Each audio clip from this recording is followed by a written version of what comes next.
Gracias, David. Primeramente, quisiera agradecer a Antonio, ¿no? Sobre todo por haber elegido este tema. Es un tema nuevo, les comento, es un concepto nuevo, definitivamente recién acuñado el año pasado, ¿no? Acá pongo mi declaración de conflicto de interés. Son los puntos que voy a tocar el día de hoy. Si bien es cierto, por el tiempo voy a tratar de ser bastante breve. Este síndrome renocardiometabólico prácticamente se acuña en la Asociación Americana de Cardiología. ¿Y qué sucedía? Que encontraron ciertas relaciones entre las enfermedades metabólicas como la diabetes, la obesidad, ya considerada una enfermedad, la enfermedad renal crónica y también la enfermedad cardiovascular. Entonces vieron que había una interacción en estas enfermedades y que incluso habían pacientes que podían tener las tres enfermedades. El englobar ese concepto, hacerlo único como síndrome cardio-reno-metabólico, hacía verlo específicamente desde el punto de vista de la prevención. Encontraron que no solamente había similitudes en la fisiopatología, sino también en el diagnóstico, en el pronóstico e incluso en el tratamiento. Entonces, miren, habíamos mencionado que se solapaban estas tres enfermedades. Vemos, por ejemplo, que el 50% de los pacientes diabéticos ya tienen enfermedad cardiovascular. El 40% de nuestros enfermos renales tienen como causa la diabetes mellitus inicial. Entonces, estamos hablando de enfermedades y que son altamente costosas a la salud pública. El 63% de los pacientes con enfermedad renal crónica tienen enfermedad cardiovascular. Además, hay el tema de costos. Vemos que hay mayor hospitalización y sobre todo mayor morbimortalidad. Entonces, ellos generan el concepto bastante sencillo, que es que el síndrome cardio-reno-metabólico se define como un trastorno sistémico que va a estar caracterizado por las interacciones fisiopatológicas entre estos factores de riesgo ya mencionados, ¿sí? Es interesante que a veces estas condiciones nacen solas. Podemos entender, por ejemplo, el tema de la obesidad o el tema del sobrepeso, específicamente el tema de la diabetes, pero se van incrementando específicamente y están estrechamente interconectadas y que lamentablemente van a terminar con la disfunción de los órganos y el aumento de la morbimortalidad. Otra cosa interesante de este síndrome es que empieza desde edades tempranas, desde niños, por ejemplo.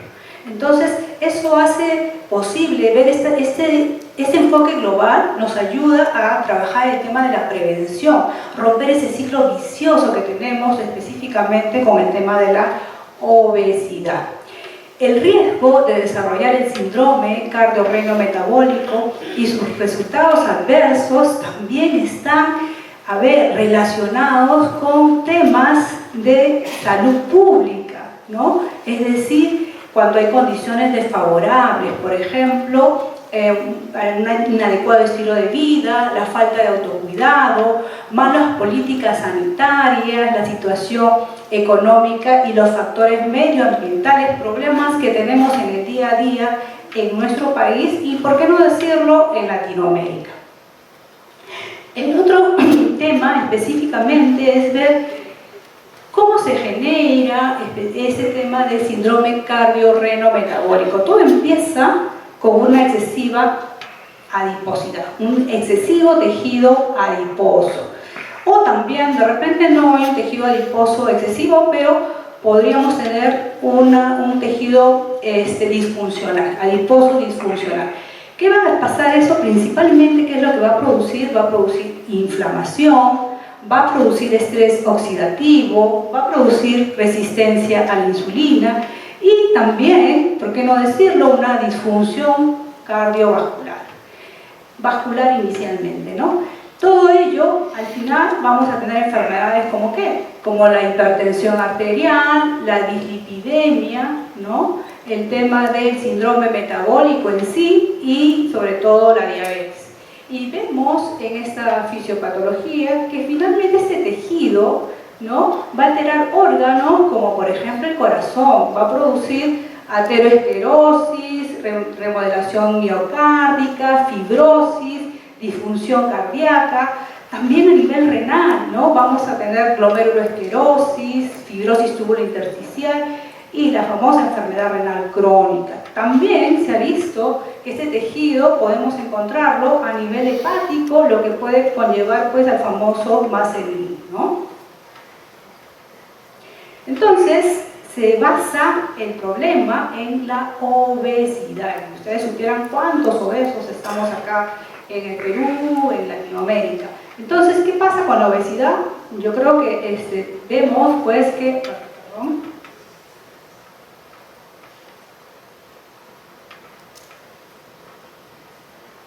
A ver, hay un problema ahí con la...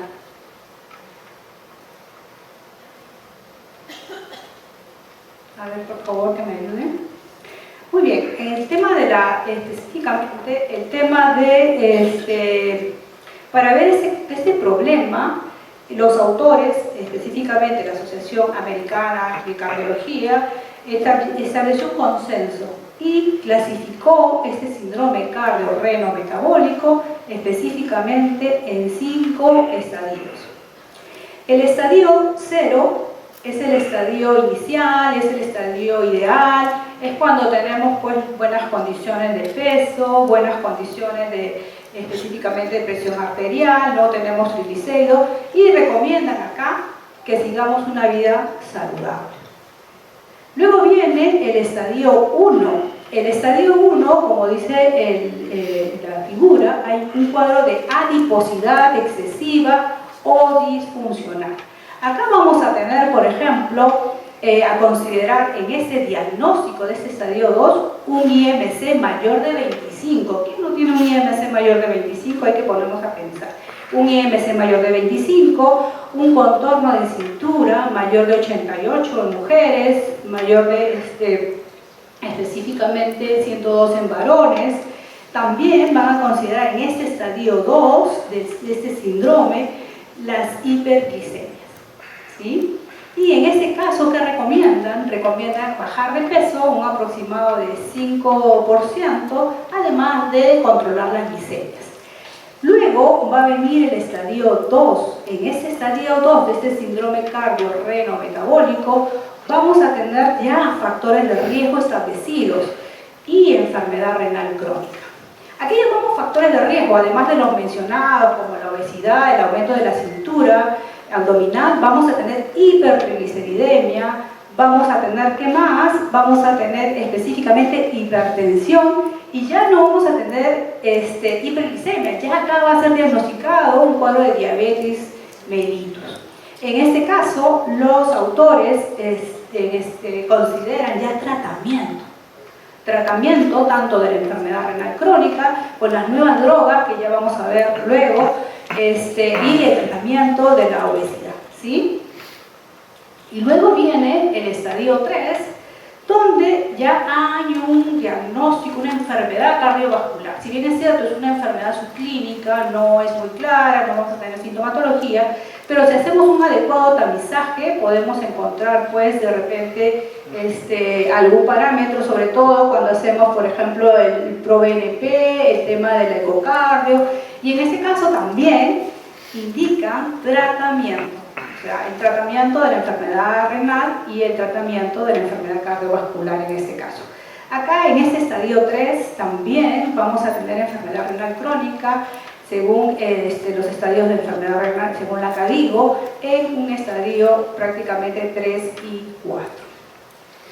En el estadio 4 de este síndrome nuevo, recién acuñado, vamos a tener específicamente ya enfermedad cardiovascular clínica y estructural. Y acá también los autores recomiendan iniciar tratamiento. Tratamiento, específicamente, ya vamos a hablar del tema del tratamiento, pero para evitar hospitalizaciones y para evitar mortalidad cardiovascular.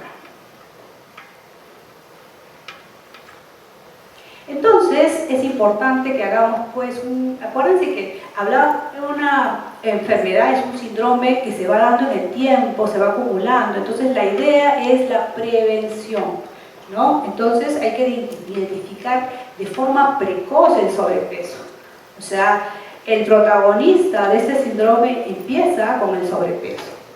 Luego hay que ver otros marcadores del síndrome metabólico, ya sea la hipertensión arterial, la dislipidemia o la hiperglicemia a nivel poblacional. Lamentablemente en nuestro país empezamos a trabajar cuando ya la enfermedad está dada, no hacemos prevención, ¿no? Recuerden que, por ejemplo, en el tema de salud ocupacional, ¿quién no se encuentra alguna patología, un sobrepeso, una hipertensión? Pero lamentablemente no lo estamos haciendo. Es importante también identificar los factores sociales.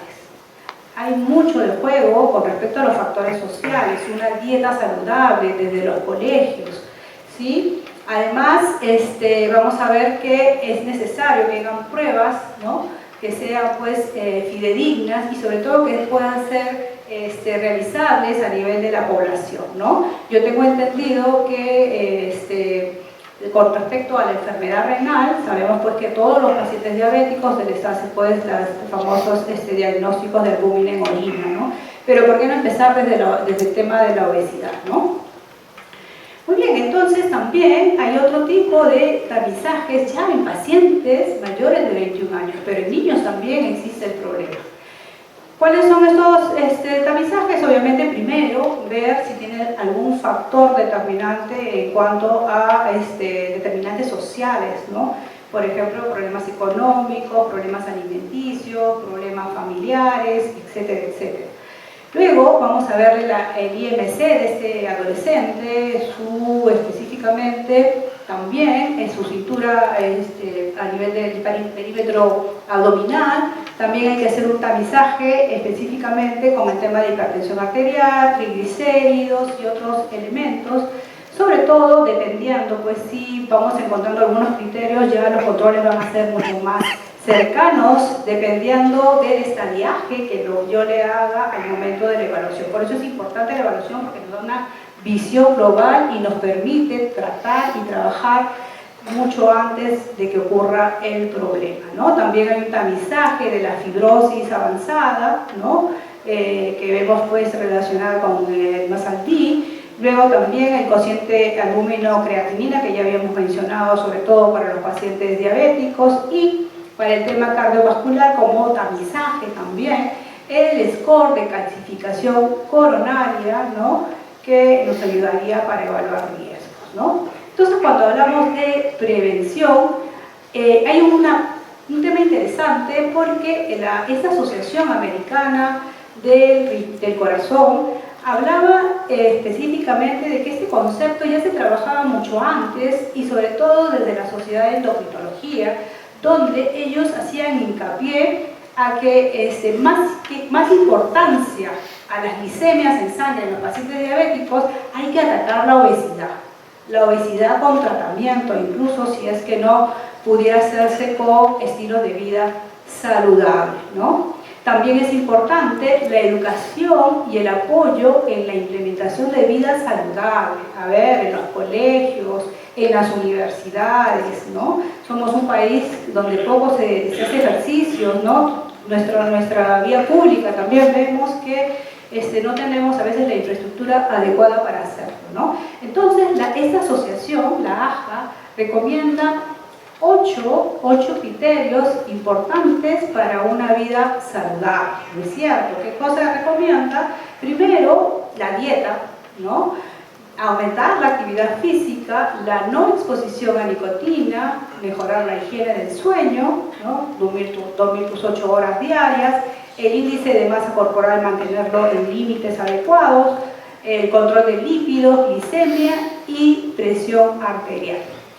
Otra cosa interesante de este tema es que nos permite el diagnóstico precoz, pero para eso tenemos que tener, pues, educar, ¿no?, para ver el tema de atención primaria en salud, que haya coordinadores específicamente de estas enfermedades cardiometabólicas y renales, Y una vez que el paciente pues, esté identificado, muchas veces cuando la enfermedad ya pueda estar avanzada, poderlo derivar a los especialistas. ¿Por qué no sentarnos a la mesa, conversar el endocrinólogo, el cardiólogo, el nefrólogo y tratar pues de quién empieza el tratamiento? Porque hay tratamiento.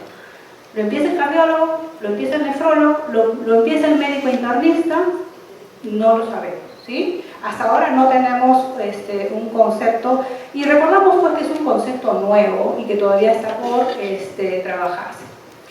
En cuanto al tratamiento, acá está bastante claro el tratamiento. Acuérdense que habíamos clasificado este síndrome en realidad son 5 estadios, incluyendo el 0 son 4, ¿no? Descartando el 0. Entonces, en el estadio 1, que ustedes están viendo, ellos consideran primero el tema de la dieta, una vida saludable. Pero si aún con eso el paciente continúa con ese sobrepeso, ¿no? Consideran que más de 25 de IMC consideran ya tratamiento médico. Más de 30, perdón. Y más de 40 consideran incluso la cirugía bariátrica. Ahora, con respecto al tema de factores de riesgo, en el estadio 2, donde ya había factores de riesgo, si tengo hipertrigliceridemia, tratar la hipertrigliceridemia, si tengo específicamente el tema de la hipertensión, hay un tema de la hipertensión ideal, ¿no? Hablamos de 130, máximo 80, y también tenemos el tema de el tema renal.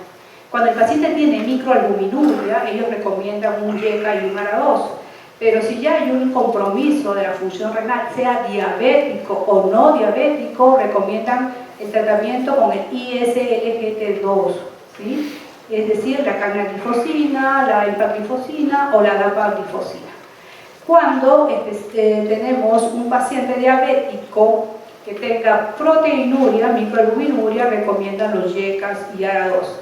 Y en algunos casos, si no hay respuesta, la famosa finerenona, que todos estos son tratamientos nuevos. Ahora, con respecto a ya el compromiso cardiovascular, obviamente la idea es el diagnóstico temprano, y si yo tengo falla ya en una insuficiencia ventricular, ¿no? Una hipertrofia ventricular menos de 40, se recomienda YECAS o ARA2, un beta bloqueador, y en pacientes diabéticos ya recomiendan también el ISLGT2, que ha demostrado específicamente también beneficios en estos pacientes.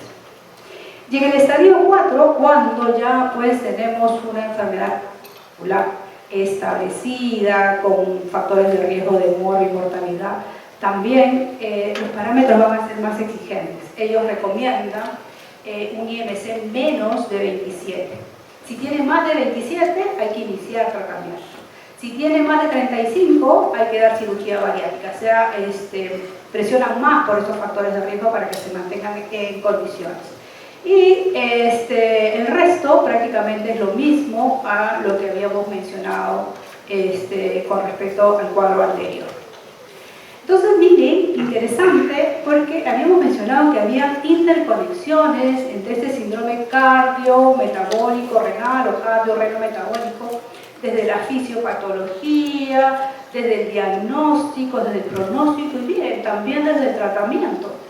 Miren, hay muchos tratamientos que coinciden, ¿no? El SLGT1 para la disfunción metabólica, el GLP-1 agonista también, la tirzepatide también. En la enfermedad renal prácticamente es lo mismo, se agrega la finerenona, y en enfermedad cardíaca igual, ¿no? Entonces es importante pues primero estadiar al paciente y ya tratar. Pero más que eso es la prevención. Acá son los medicamentos últimos, ¿no? Que están, pues, se están tratando este tipo de síndromes cardiorrenometabólicos, los SLGT2, ¿no? Ya habíamos mencionado la canaglifosina, la empaglifosina y la dapaglifosina, los GLP-1, ¿no? La finerenona y la tirzepatide. Como parte del arsenal, específicamente en estos cuadros de síndrome renal-metabólico, tenemos, por ejemplo, el tema de la microalbuminuria, ¿no? Sobre todo en pacientes con enfermedad renal, y donde sabemos los beneficios del losartán, ¿no? Incluso se ve mucho beneficio también con el irbesartán si lo comparamos con el amlodipino. También hay una serie de estudios para ver pues las bondades de estos medicamentos nuevos, como son el ISLGT2, y específicamente empezaron pues con tasas de filtrado en 30, en 40, etc. Ahora, debido a las bondades que se ha visto en estos medicamentos, la CADIGO, de última publicación, ha considerado empezar específicamente en enfermos con patología renal, ¿no? Desde 45, con tasas de filtración menores de 45 mililitros por minuto. Esta es una gráfica que me parece muy interesante porque se hizo un trabajo de APACKD y encontraron pues que es un estudio donde a un grupo de pacientes se les dio pues dapaglifosina y a otros pacientes, a otro grupo se les dio placebo, y encontraron pues que los pacientes con enfermedad renal crónica, si empezaban el tratamiento con tasas de filtrado de 60 mililitros por minuto, retrasaban el inicio de hemodiálisis por 11 años. 11 años estamos hablando de costos también. Sin embargo, si empezaban la terapéutica con estos ISLGT2 a partir de 30 mililitros por minuto, solamente disminuían 6 años el ingreso a la hemodiálisis. Cuando hablamos de otro tipo de terapia, estamos hablando de los agonistas GLP, que son también y se utilizan mucho en el tema de obesidad, ¿sí? Y que ya hemos visto que están recomendados en muchos casos. Y acá hablamos pues también de la finerenona, hay dos estudios, ¿no? Y en todos se trabaja mucho específicamente en lo que es nefropatía diabética, que ayuda mucho a lo que es disminución de la progresión de la enfermedad, disminución de la mortalidad y morbilidad, como lo estamos viendo en el esquema. Entonces, es importante pues ver cuáles son los determinantes sociales que van a conllevar al problema de este síndrome cardiorreno-metabólico, ¿no? Por ejemplo, el tema de salud, el tema económico, el tema de transporte, ¿no? El tema de educación, el tema de agricultura. En nuestro país, por ejemplo, cocinamos rico, pero a veces no balanceamos los alimentos, proteínas, vegetales y carbohidratos, ¿no? Entonces, lamentablemente, eso tenemos que cambiar ese chip. Y lamentablemente, pues, vemos que hay estos componentes, estas personas más vulnerables son los que van a hacer este tipo de patologías cardio-reno, ¿no? finales. Hay una calculadora que nos va a permitir pues evaluar los riesgos en este síndrome cardiorreno-metabólico. Lo nuevo de estas calculadoras, porque calculadoras hay muchas, nosotros sobre todo conocemos que hay muchas, sino que en estas calculadoras nuevas están incluyendo estos factores determinantes sociales que hemos mencionado, ¿sí? Entonces, dan resultados mucho más fidedignos y desde forma temprana ya vemos, desde el colegio podemos evaluar qué pacientes están en riesgo de sufrir este síndrome cardiorreno-metabólico. Y de una forma actuar sobre este ciclo vicioso y romperlo para no terminar con esta alta mortalidad. ¿Cuál es el impacto en la salud pública? Recordemos pues que a mí cuando me enseñaron en la universidad, me enseñaron la famosa pirámide, una pirámide pues con una base bien ancha, ¿no? Como no soy del 50, pero algo así me enseñaron. Entonces, con el tiempo, ¿qué pasa? Tenemos una población más vieja y esto conlleva a mayor número de enfermedades no transmisibles. Miren, en el año 90 teníamos que el 48% de enfermedades transmisibles, el 48% de las enfermedades eran transmisibles. Y ahora, más bien, tenemos el 67% de enfermedades no transmisibles en nuestro país. O sea, ¿qué cambió del 90 al 23? ¿Ah? El tema, pues, del sobrepeso, probablemente, ¿no? Entonces, vamos a ver, pues, que acá les traigo las causas de defunción en el mundo. Al lado derecho vemos, pues, países de ingresos bajos, ¿no? Y vemos, pues, en verde que son enfermedades infecciosas. Por ejemplo, ahora no veo bien, estoy sin lentes, pero hablábamos de afecciones neonatales, infecciones de vías respiratorias, enfermedades diarreicas, paludismo, tuberculosis, pero que en países como el nuestro, ¿no?, con ingresos medios, porque tampoco somos muy ricos, ya predominaban enfermedades como la cardiopatía isquémica, es la primera causa de mortalidad en nuestros países, accidentes cerebrovasculares, enfermedad pulmonar obstructiva, cáncer de tráquea, la diabetes, la cardiopatía hipertensiva. O sea, ¿predominan qué cosa? Las enfermedades cardiovasculares.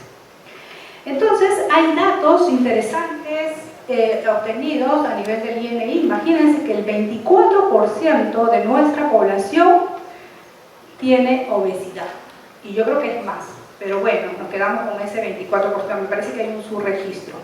Luego, el 21% de las personas de más de 15 años tiene hipertensión arterial, y lo peor, que el 68% solo recibe tratamiento, el resto no recibe tratamiento. Con respecto a la diabetes, tenemos un 4.5% de diagnóstico de diabetes. Me llama la atención, también pienso que hay un subregistro, ¿sí? Y además vamos a ver que el 41% de las personas mayores de 15 años tienen riesgo cardiovascular muy alto. Este es un estudio que se hizo acá en el Perú con respecto a microalbuminuria. Trabajaron con más de 2.000 pacientes en muchos hospitales, y pacientes de riesgo metabólico, de pacientes hipertensos, con enfermedades diabéticos, hipercolesterolemia. Le hicieron este dosaje de microalbuminuria y encontraron, pues, mayor presencia de microalbuminuria, específicamente en pacientes diabéticos, hipertensos, y si comparábamos con la población que pudiera hospital por otros motivos. Esta es la obesidad en nuestro país. Miren, hemos incrementado del 2017 al 2023. En el 2017 hablábamos de 26% y ahora estamos con un 27%. Y otra cosa importante es, tanto en la costa, en la sierra y en la selva. O sea, ninguna de las regiones es sana. También vemos cuáles son los países que tienen mayores niveles de obesidad en el mundo. Imagínense Estados Unidos, sigue México, pero por ahí veo Chile con un 25%. Pero yo creo que nosotros debemos estar por ahí también, sino que, como les había mencionado, hay un tema de subregistro. Entonces, miren, en el 2022, una de cada 8 personas en el mundo es obesa, ¿no? El 43% de los adultos mayores de 18 años tenían sobrepeso y el 16% eran obesos, ¿no? Y ya hablábamos de 37 millones de niños. 37 millones de niños menores de 5 años ya tenían sobrepeso, ¿no? Ese concepto de que qué niño tan bonito porque está gordito, eso hay que desterrarlo. Este es un cuadro donde vemos la diabetes mellitus, que es la otra enfermedad metabólica en Latinoamérica, y vemos, pues, que gracias a Dios nuestro país, pues, aparentemente tiene una baja prevalencia de esa enfermedad, ¿no? Estamos hablando de un 5.9% si comparamos en países como Chile, ¿no? Argentina, casi igual. En cuanto a la asociación de la función renal y mortalidad, vemos, miren, en morado, cuando el paciente tiene tasa de filtrado menos de 60 mililitros por minuto, y en rojo cuando tienen un filtrado prácticamente normal. Entonces vemos que hay mayor número de eventos eventos cardiovasculares en estos pacientes ya con enfermedad de insuficiencia renal. También hay mayor muerte cardiovascular y además también el paciente renal se muere más de cualquier otra causa. Entonces, cuando hablamos de prevalencia de estas enfermedades, imagínense, tenemos 700 millones de personas con enfermedad renal crónica, 500 millones de personas con diabetes mellitus tipo 2 y cuando hablamos de enfermedades cardiovasculares, 64 millones de personas en el mundo. Imagínense los costos que acarrean ese tipo de enfermedades. Yo les toco el tema renal porque es el tema que más conozco, pero cuando hablamos de específicamente el tema renal, tenemos más de 20.000 pacientes que están en diálisis. Consideren que cada sesión de diálisis está entre 200 y 300 soles, saquen su cuenta y miren, se hicieron unos estudios y prácticamente estábamos hablando de 611 millones de soles que gasta no solamente salud, estamos hablando de MINSA, y que podían ser utilizados en otras patologías prevalentes como por ejemplo la anemia, la mortalidad materna, etcétera, etcétera, mejorar hospitales, etcétera, etcétera. Entonces, estos costos también se han evaluado a nivel de otros países, como por ejemplo en Estados Unidos hicieron un estudio de pacientes con diabetes y enfermedad cardiovascular y vieron pues que cada paciente costeaba más o menos $20.000 al año, ¿no? Acá más o menos estamos hablando de enfermos renales crónicos, un promedio de $12.000 al año, ¿no? También hay el tema de costos hospitalarios, ¿no? Y el tema sobre todo de mortalidad. Entonces, estas enfermedades impactan en la salud pública porque acarrean costos que pueden ser utilizados en beneficio de los pacientes, ¿no? Entonces, por ejemplo, miren, este es un estudio americano donde hablan de que en el 2012 había un gasto de 21 billones de soles, sobre todo en estos pacientes con enfermedad diabética, pero para el 2030, si mal no recuerdo, se incrementa 2.5 veces más. ¿Por qué? Porque hay mayor avejentamiento de la población, hablamos más del tema de la epidemia de la obesidad, de la diabetes, etc. Pero sin embargo, también vamos a tener pues 81 billones de soles, perdón, billones de dólares en gastos en específicamente enfermedad renal crónica. Y para terminar, vamos a ver pues que estas enfermedades no solamente afectan a la población en general, afectan a los pacientes, primero que están en lista de espera, que a veces se complican y nunca llegan a poderse trasplantar porque ya tienen enfermedades cardiovasculares, muchos de los cuales hemos tenido que descartar. Pero no solamente eso, a veces con mucho esfuerzo se trasplanta y costo, se trasplanta el paciente y ¿qué sucede? Que al poco tiempo se muere por enfermedad cardiovascular. Y vemos acá una lámina, no sé si la pueden ver, no la vemos muy clara, pero vemos, por ejemplo, que hicieron un estudio en pacientes antes del trasplante y encontraron, por ejemplo, en riñones que tenían un 20% de obesidad y que luego del trasplante pueden llegar hasta 30%. En trasplantes hepáticos también pueden llegar hasta, sube de 20 a 30%. ¿Y dónde sube más? En los trasplantados pulmonares, que en el estudio previo, antes del trasplante, le encontraron 12% de obesidad y luego del trasplante, imagínense, 47%, ¿no?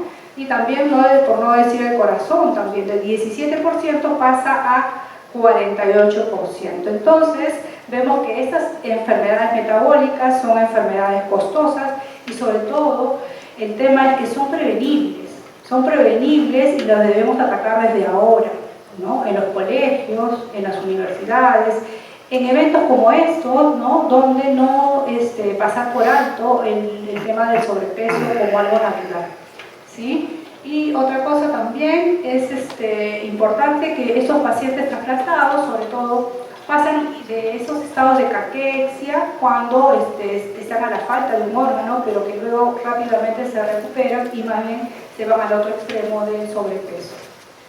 Muy bien, entonces, vamos a ver el tema de las conclusiones. Es importante pues que entender que es una enfermedad pues que puede ser prevenible. Tenemos que trabajar desde el punto de vista preventivo. Ya habíamos hablado del tema de la educación en los colegios, en las universidades. Otra cosa en las sociedades, ¿no? Para ver de forma global cómo nos unimos esfuerzos, las diferentes especialidades, los nefrólogos, los endocrinólogos, los cardiólogos, para tratar desde el inicio este tipo de patologías y evitar pues costos en salud, aumento de mortalidad. Muchas gracias.